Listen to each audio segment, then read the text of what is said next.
Now that I'm in control of my own mind and ultimately my free will, I'm telling everything that I witnessed and saw and heard and photographically recorded behind the scenes of this New World Order effort.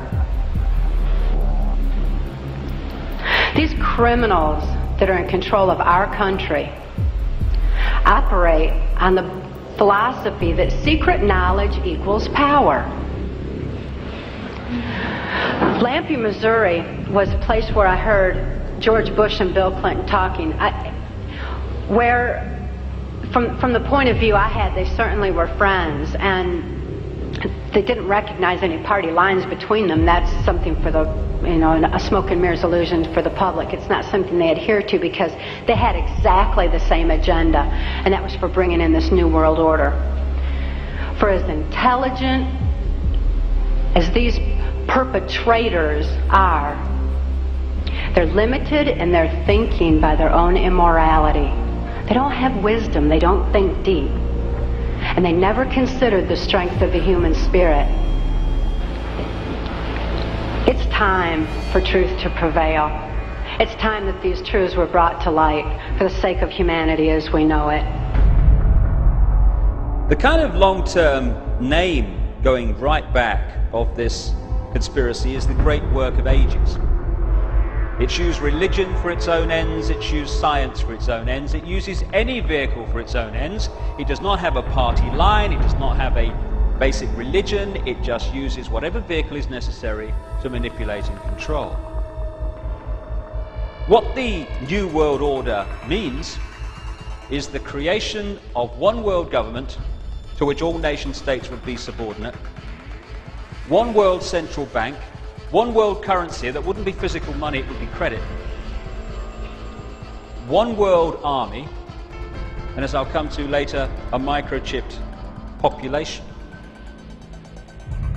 I think that we are living in a country today which is being manipulated, exploited, and maneuvered into something that the politicians are now calling a New World Order, which is in point of fact the same identical words that Adolf Hitler used in his public speeches when he began to talk about how the superior race was going to lead the world in the new age to a new world order, a new order based on a supreme rulership of the masses by an Aryan super race. And this is the same words that the President of the United States, congressmen, and all of the so-called elite in this country are using, the same Nazi terms. There are some very evil people who are at the reins of government in this country, and unless and until somebody starts reading the symbols and understanding where this stuff comes from, we're heading for another Nazi Germany. This is a situation that has been going on for a long, long time. People such as George Washington, Andrew Jackson, Abraham Lincoln, Mr. Ford from the Ford Motor Company, Charles Lindbergh, John Kennedy, Barry Goldwater, all were very clear about the dangers of globalism and the New World Order. It does seem that they're both owned by the same interests, and really the difference between Republican and Democrat appears to be almost purely cosmetic. And it's almost irrelevant who's in the White House right now. They're all pushing this same agenda, this globalism, this one world government. And I got to tell you, every time I hear global governance or New World Order or one world government, I keep thinking, that's what Alexander the Great wanted, that's what Napoleon wanted, that's what Rome tried to do, that's what Hitler tried to do. This idea of a single global government is nothing but the vanity of the rich and powerful run amok, and it never works out well for the ordinary people of the planet Earth. Let's turn now to the G20 summit in London. President Obama calling the meeting a turning point. And the summit's host, British Prime Minister Gordon Brown, said he sees the emergence of a new world order. It took 15 years for the world to come together to rebuild and renew our economies. This time, I think people will agree that it is different. We will not hesitate as long as people are losing their jobs and their homes to make the difference that we can by improving their prosperity. Today's decisions, of course, will not immediately solve the crisis, but we have begun the process by which it will be solved. We are engaging in a deep process of reform and restructuring of our international financial system for now and for the future, and we have maintained our commitment. I think a new world order is emerging, and with it the foundations of a new and progressive era of international cooperation. We have resolved that from today we will together manage the process of globalization. Well, there's no question is that Obama is a perfect Trojan horse for these people.